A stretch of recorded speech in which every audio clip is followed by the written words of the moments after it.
Hey, this is Ralph. I want to continue working on the styling for our horizontal menu here with a drop-down effect.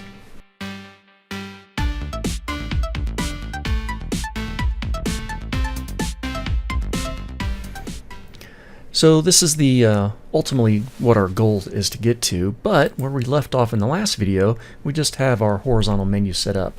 Next thing I want to focus my attention on are those little triangles, those little drop-downs.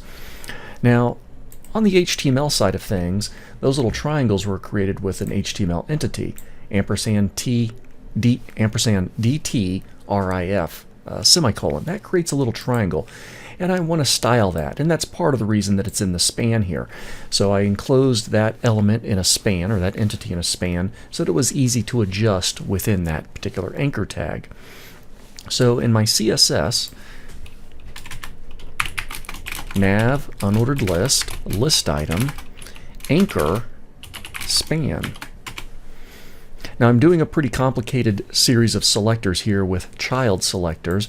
Some of this could have been a little bit easier if we put IDs or classes on individual components, but I'm not going that way, just as a reminder that we can be pretty specific just by referencing the path of the or the hierarchy.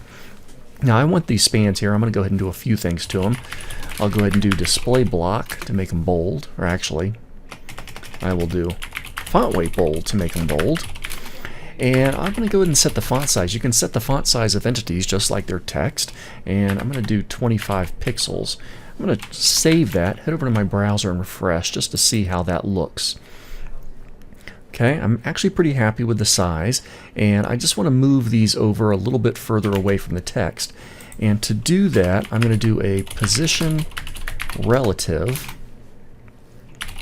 which is good for nudging things a little bit, and I'll nudge them over from the left 8 pixels. Save that, browser refresh, and now I'm pretty satisfied with it.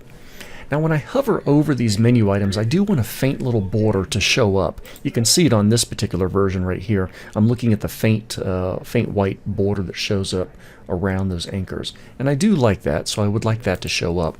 So let's go ahead and control that a bit here, and that's going to happen on hover. So I'll go ahead and copy this particular series of selectors.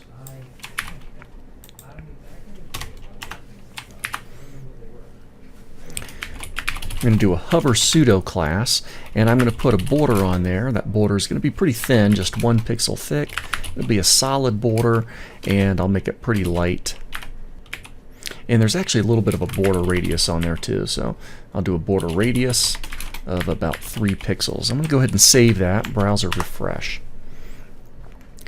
Now you might be noticing that my text is actually jumping a little bit with the thickness of this border showing up, and I don't want that to happen. And that can happen just because the thickness of the border is affecting some of this text. So there's a pretty good fix for this. First thought might be to use outline, but we can't do a border radius on outline. So what I'm going to do is I'm going to take this border,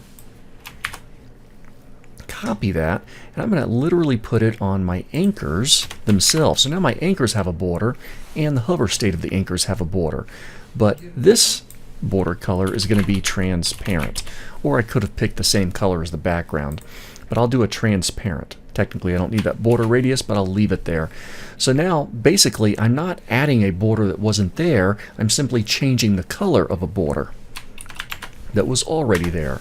And now there's no little jump in the width of the text as I hover over.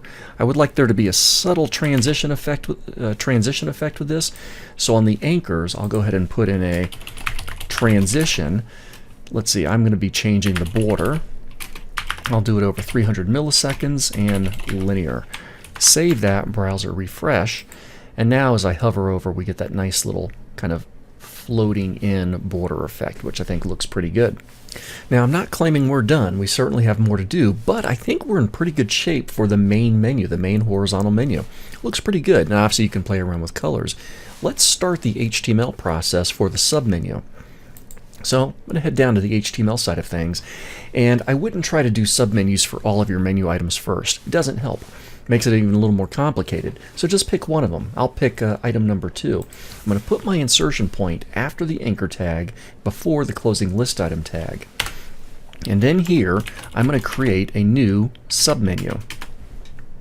And for this one, just to make our lives a little easier, I will give this a class equals submenu.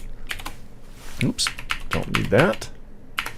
Okay, now within this unordered list, just like before, I'm going to have a series of list items with a series of hyperlinks inside. And I'll be pretty general with my names here. Let's see, I'm in item 2, so this will be sub item 2A. And these don't need the little triangle. I'm going to go ahead and copy that. Paste, paste, paste. 2B, 2C, and 2D. And then I'll just go ahead and close up some of that space there. So here we go. We have a complete unordered list within the list item of its parent menu item. We're just going to work on one of these, style it, get it the way we want, and then we can just copy and paste, and we can make the other ones easy enough because the CSS will control all of these submenus equally.